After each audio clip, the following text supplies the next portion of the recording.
Cher Thaï, j'aimerais vous poser une question sur un travail que je fais en ce moment. Je suis cinéaste, je fais des films. Et j'ai envie de faire un travail sur quelqu'un que vous avez nommé comme un enfant de la planète, Obama. Mais j'aimerais plutôt faire un film sur son père. Et je suis confus dans le sens que j'aimerais pas que ça soit pris comme quelque chose de la mode. Ma deuxième question qui suit celle-là, c'est que j'aimerais que vous me dites quel peut être le sens unique, s'il y a un sens unique, d'un sujet pareil.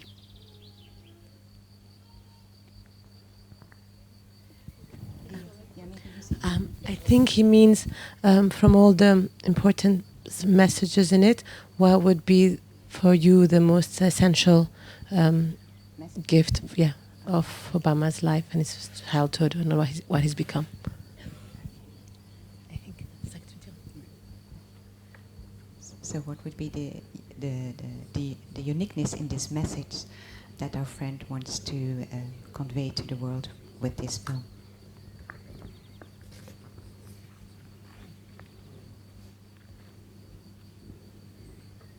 If the film is pleasant to watch, it will have a big educational effect, and we want you to do that, because the film can instruct many people.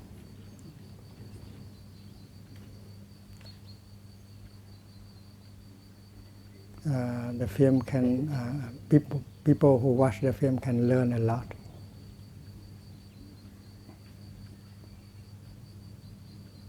From the life of a person.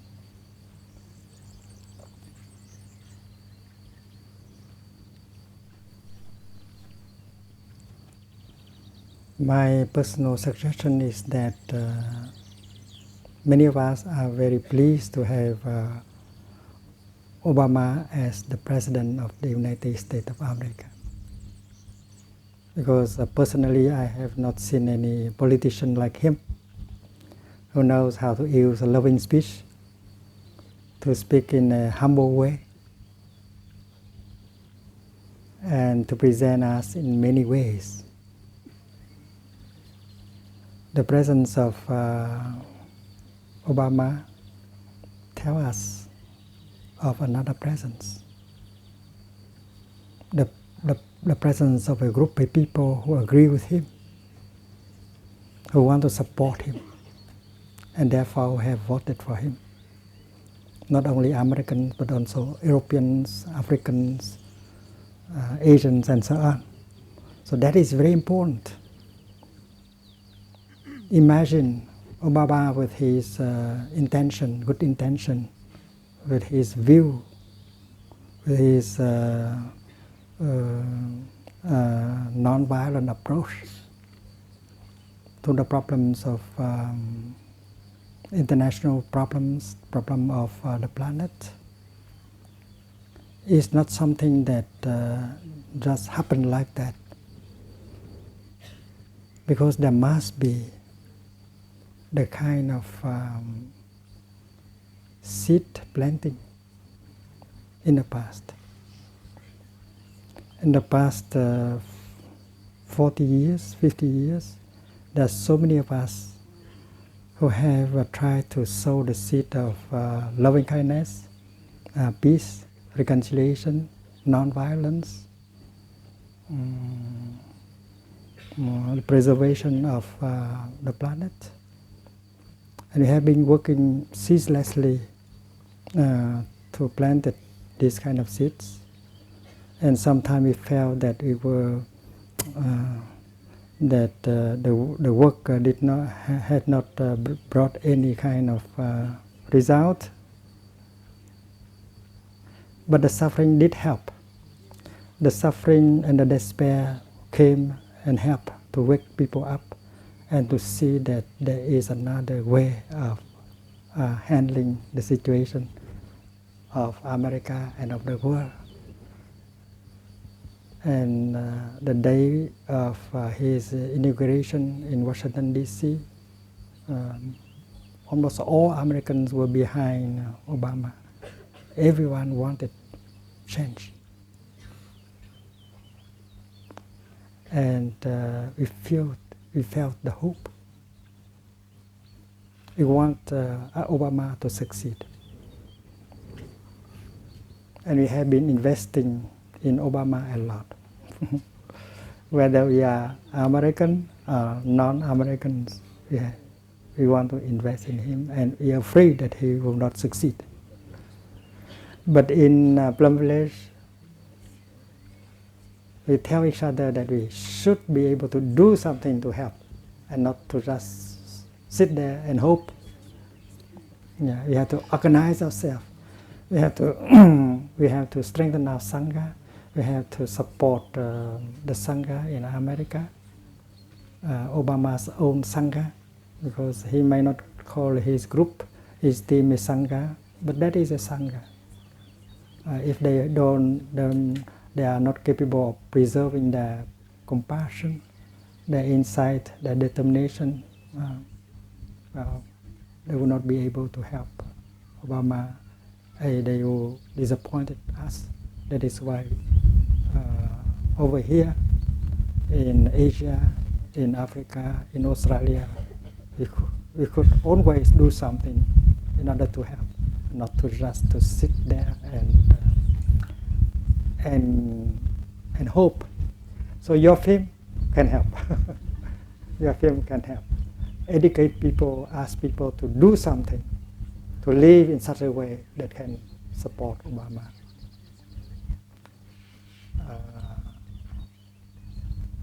And even if you don't call it a film about Obama, but people will know if you tackle, if you touch the real issue. So, bonne chance.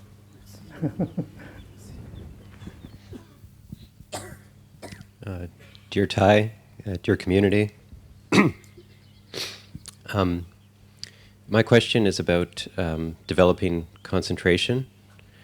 And just before this retreat, you spoke about the 16 steps in the full awareness of breathing, and the 11th step being concentrating the mind. And you said this was the heart of Buddhist meditation, if I remember correctly.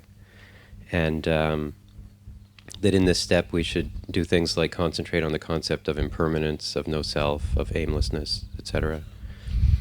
And I was really happy to hear this, because it's something that I have difficulty developing concentration, and I'm often forgetful in terms of maintaining mindfulness. I find it difficult, especially here it's easier, but at home in Toronto or out in the world, I find it very difficult to maintain mindfulness. And one of the things I tried last summer was doing a silent sitting retreat of 5 or 10 days, and I've talked to a lot of people about that, and I know a number of lay Dharma teachers and OI find that that's helpful as a complement to this practice. And I'm thinking of doing a longer silent sitting retreat this fall, maybe a 30-day one. And so my question is, I guess, whether this is a useful thing to do in the context of this practice. And for me, I know I have very strong seeds of attainment, a very strong tendency to go towards attainment rather than aimlessness and just being dwelling in the present moment. And I know that being here for a while now, dwelling in the present moment has been my practice, and letting go of questions and attainment, and that's been really wonderful. But On the other hand, I do want to develop concentration, and especially being a layperson and being out in the world where I find it so difficult to practice mindfulness. So I'm wondering, I guess I have two questions. The first is, we normally only sit for about 45 minutes here at the most, and is this something that we should expect to be able to do in that kind of sitting period? And the second question is whether you think it's useful to actually to do these sort of silent sitting retreats in order to develop concentration.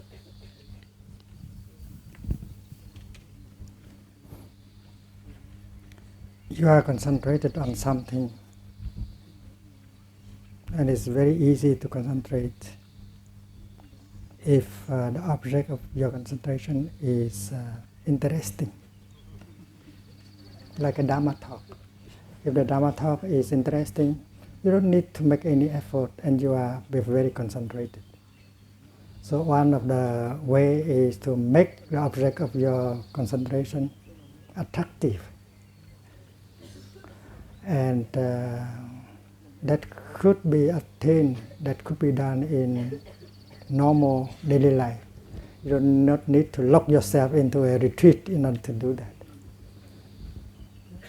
You don't need to sit down in sitting meditation not to do that. You can do that at any time. And anything is interesting.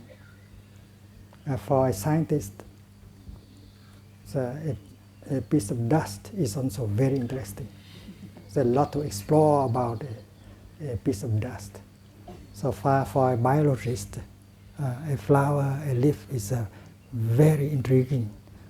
And that is why they can concentrate their minds hours and hours and hours on very small things. So please know that if your concentration, you have a hard time practicing concentration, it's because you don't make the object of your concentration interesting enough. And you are looking for something more attractive in the future. They are really there.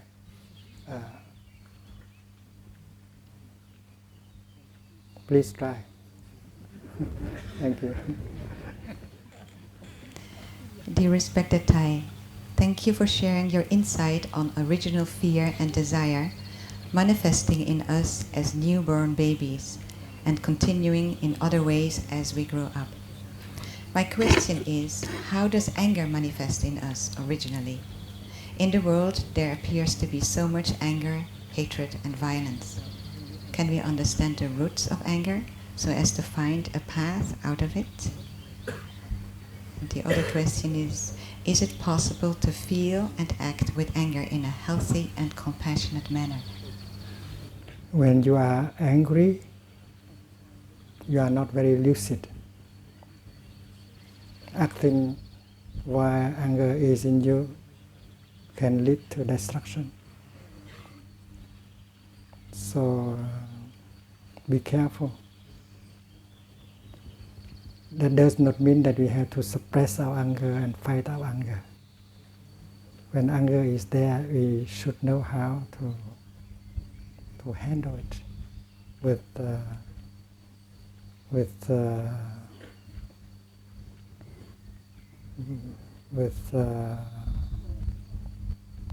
tenderness, because anger is us.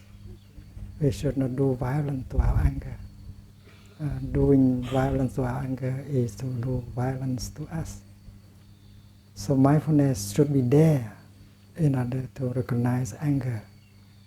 Mindfulness does not want to suppress, to fight against anger. Mindfulness is there to recognize anger and to embrace anger. One energy embracing another energy, that is the practice. And in order to continue to have the energy of mindfulness, in order to embrace fruitfully the energy of anger, we should continue our practice of mindful breathing, mindful walking. It's like cooking potatoes. In order to get the potatoes cooked, you have to maintain the fire underneath alive for at least 15-20 minutes. The same thing is true with the practice of mindfulness.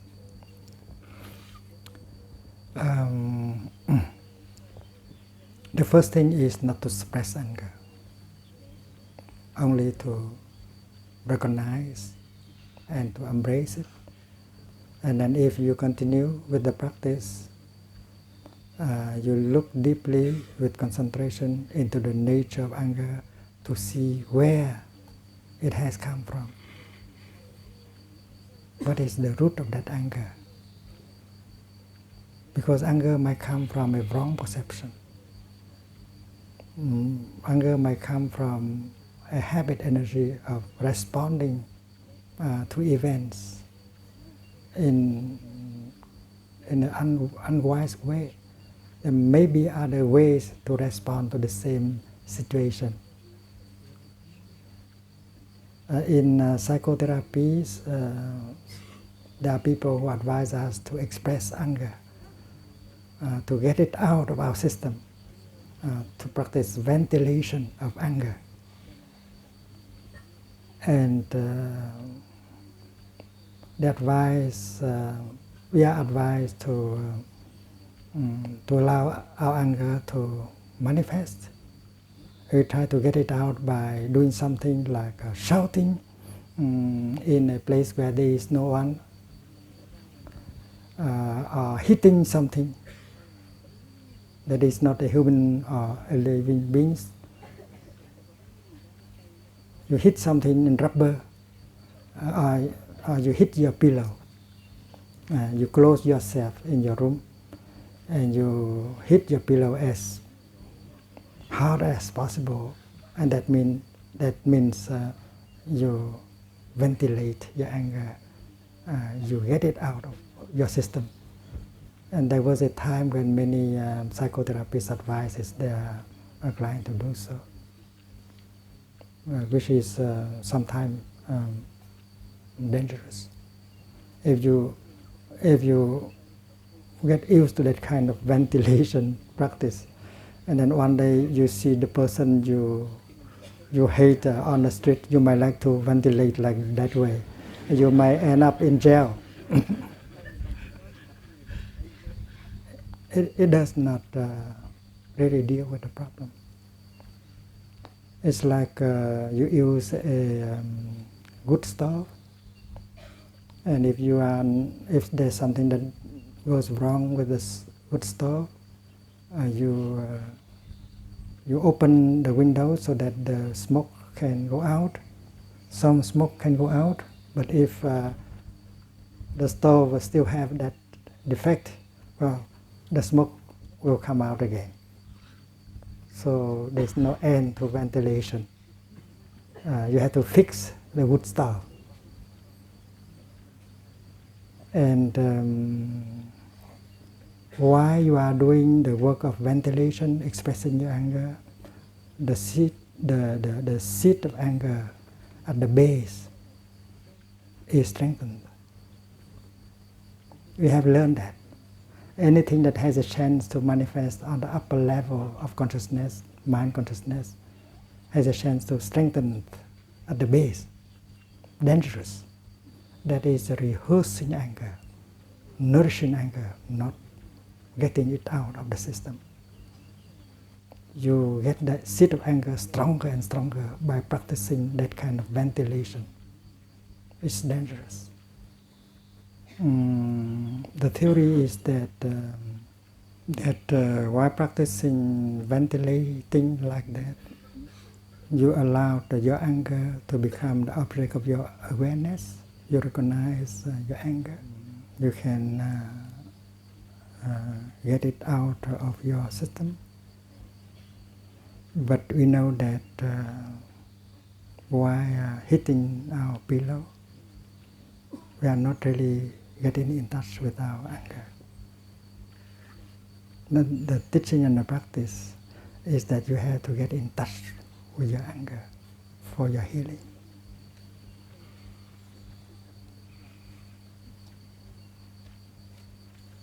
But while you are hitting your pillow, you are not really getting in touch with your anger. Because if you get in touch with your anger, you will not be doing like that. You are not getting in touch even with the pillow. Because if you get in touch with the pillow, you will say that this is only a pillow.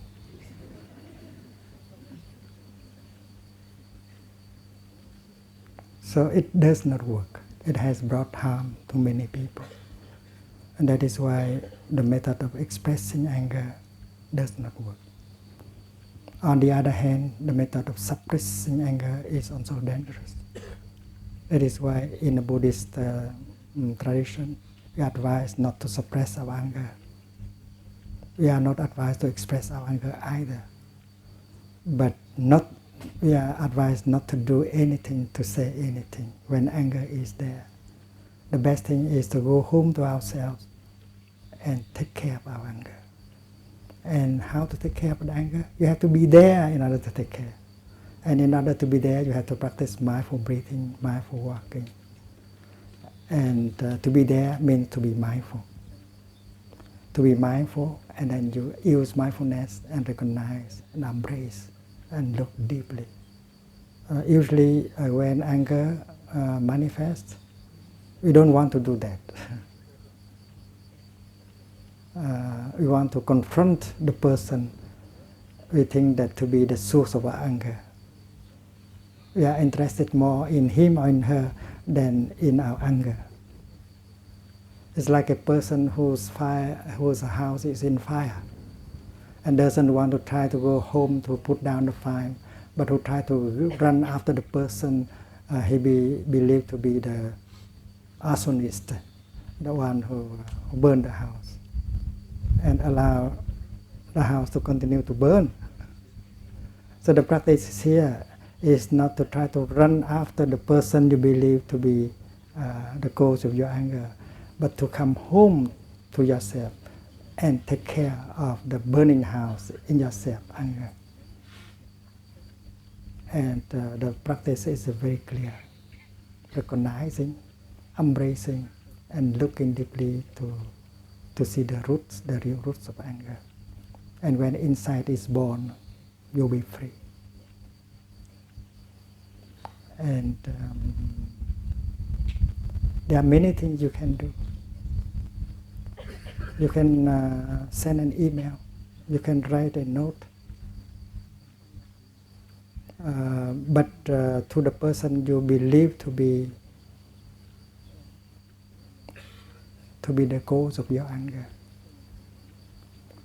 But you do that only while you practice mindful breathing and you take care of your anger. You may like to write 3 sentences. The first sentence is, dear friend, darling, I suffer. And I want you to know that I suffer.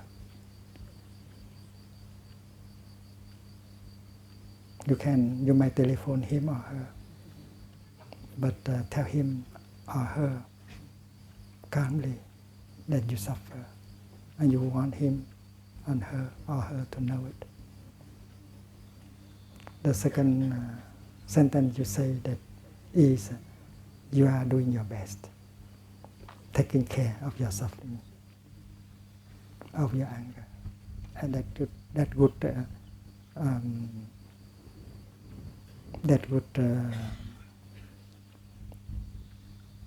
encourage, invite the other person to reflect, to do the same, to ask the question, ask what he has done, he has said in order to make you suffer like that. And the third line maybe is, please help me.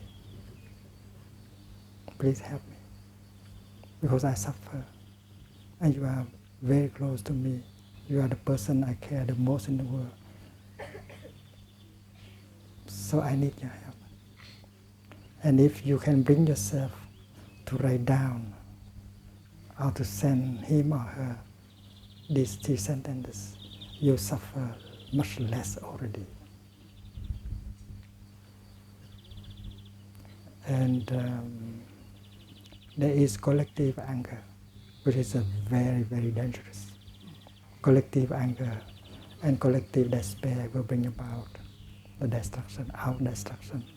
That is why we have to practice not only as individuals, but we have to practice as groups, like a family, a community, a sangha. Thank you. Dear Thai, dear Sangha, before I begin my question, I have a curiosity over Obama. Thai has been very supportive of Obama, and we all want him to succeed in his big change for the world. Thai, do you think that if Obama takes a mindfulness course with you, it would help him solve the world's problems?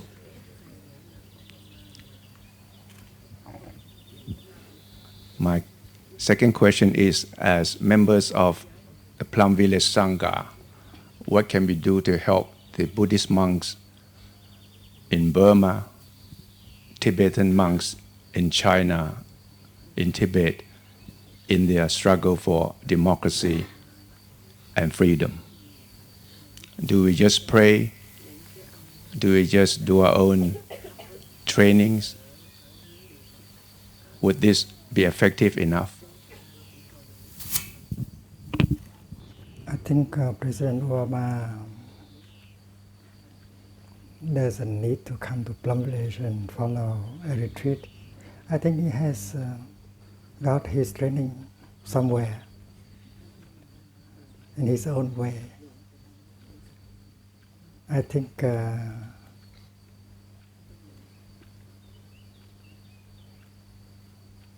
he knows what is mindfulness.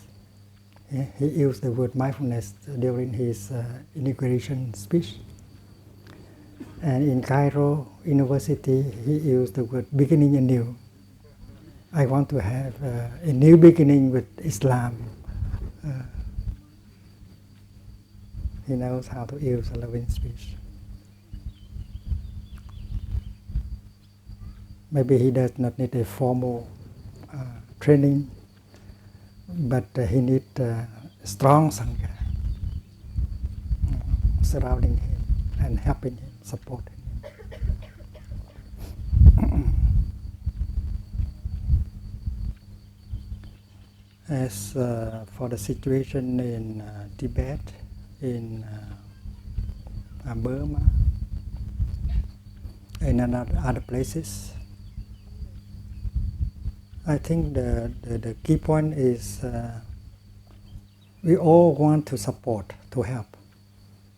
The problem is that we are so busy.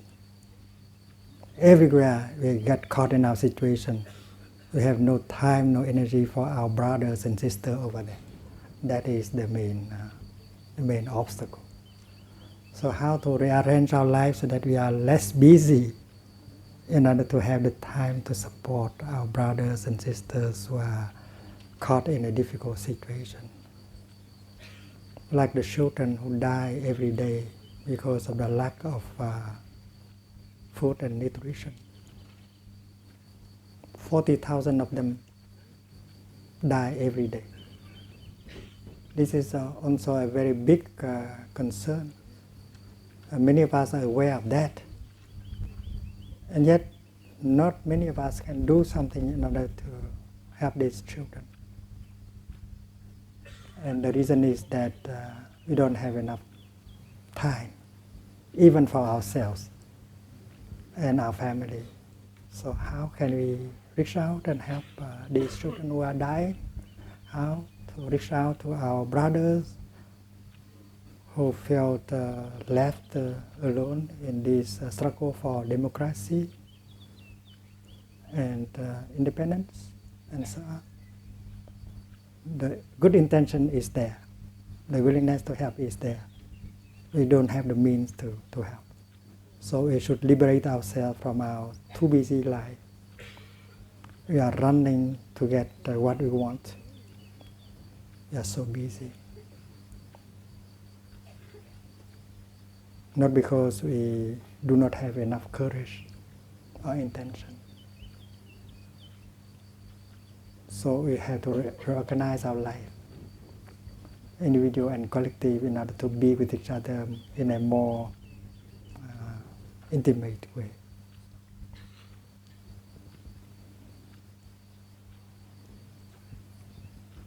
I think it is possible that we can organize. We can begin with sanghas like our sangha. Because members of a sangha, they belong to normal society. They have their job, they have their family, they have their community, they have their aspiration, they have their plans. But it's wonderful that they could arrange so that they can come and sit together for 21 days. And that is possible. It means that if other people, if they make an effort, they can do like this. Imagine in 21 days, all the cars stop.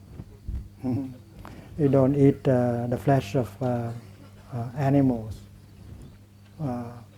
We enjoy the fresh air, the sound of the birds. We allow our body to release the tension and listen to the bell. We cultivate brotherhood. We are truly making peace in us, making peace with us, and making peace with the environment and with the people.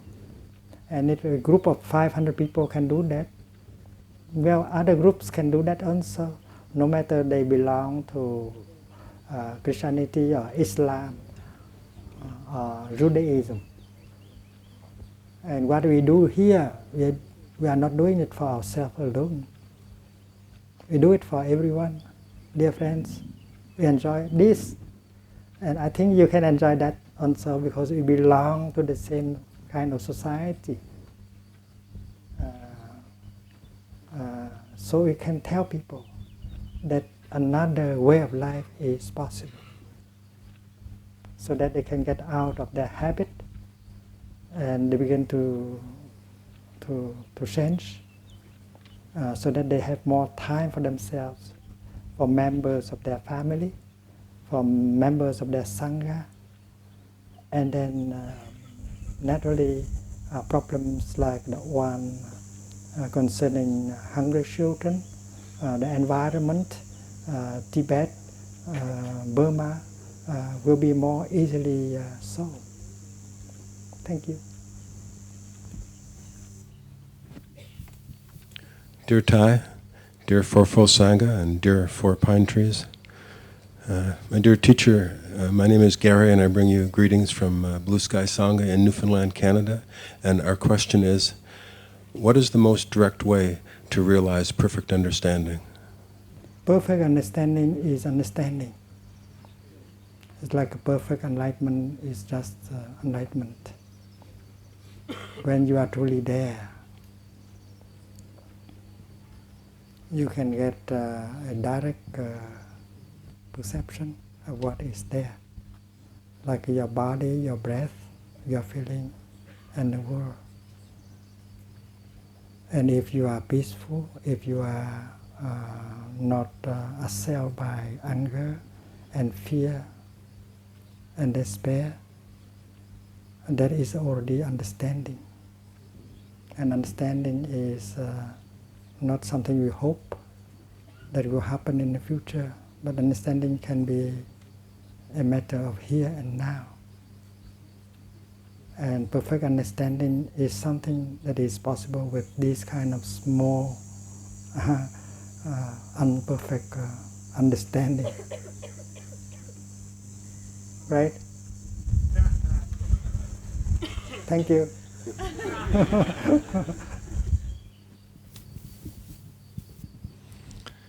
Dear Thai, dear Sangha, it's wonderful to be here to pass on a question of our work. We are doing a series of 13 parts of for Bavarian German education channel about the issue intuition. So intuire means to look inside. So I think I'm here on the right place to ask you what is intuition? What is the deep looking inside to overcome the doubt of self-reception and to find real truth? Intuition is a kind of direct perception. It might be wrong or right. Enlightenment is also a direct perception, something that comes without the need of thinking and comparing. When you look at a rose, your eyes and the rose, the contact between the rose and your eyes bring about a perception. You don't need to think.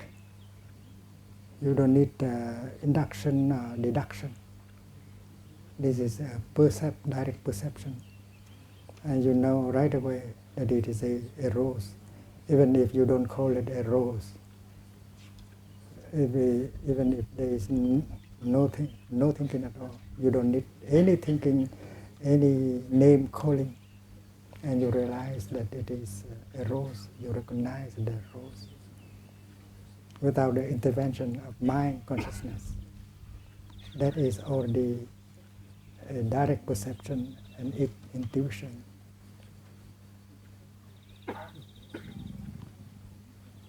When you see smoke coming, you don't see the fire. And yet you know there is a fire, otherwise there cannot be smoke. And that is not a direct perception. That is inference. That need the thinking, the deduction. And so there are many ways of attaining the truth, whether directly or through the thinking. And both cases can be wrong. When you walk in the twilight, you see a snake. And you shout and you jump. In a case that is a real snake, that is correct perception. But in a case that is only a piece of rope, that is also direct perception, but that is not a right perception. So intuition can be right or wrong. Direct perception can be right or wrong. And the same thing is true with the other kind of perception through deduction, induction. You might think that there is a fire. Otherwise, there cannot be any smoke. But maybe there is no fire at all. There is only an automobile spitting. So it can be wrong. And that is why our perception can be liable to errors. As we speak about Zen Buddhism, enlightenment, Satori, we know that the life of a monk, the life of a lay person who practices meditation,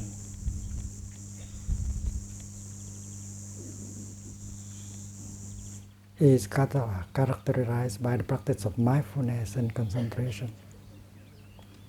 He or she tries to live mindfully, to be fully present in the here and the now, and to live with more mindfulness, with more concentration.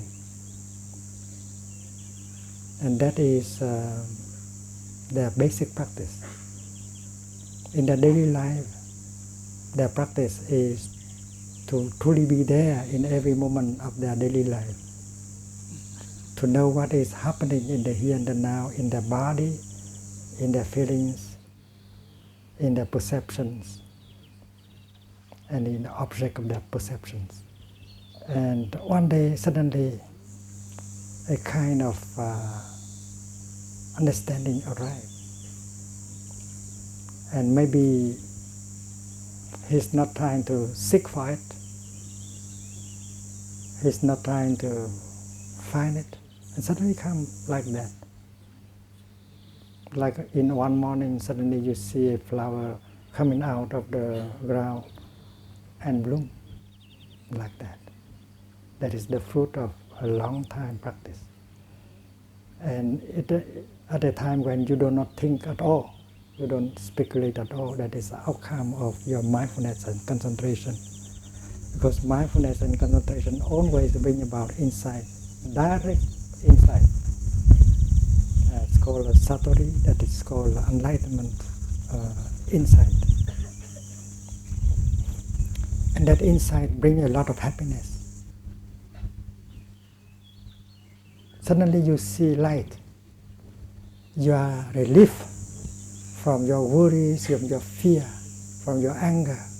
So that insight is true because it has the factor of liberation in it. So the kind of intuition, the kind of insight that is real and true must be identified to true wisdom, coming not from learning in the books, but from living a life of mindfulness and concentration.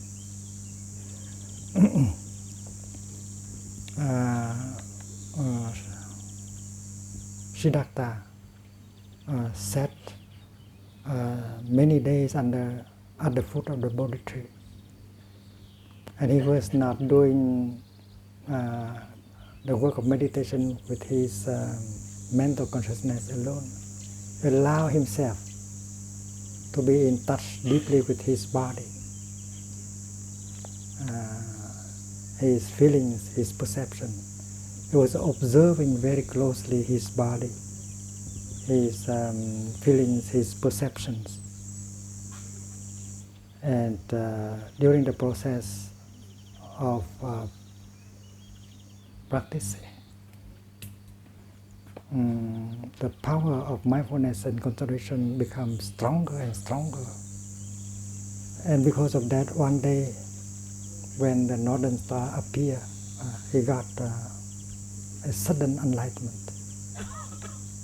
And that dissipated all the darkness in him. And that moment is a moment of happiness, because it is very liberating.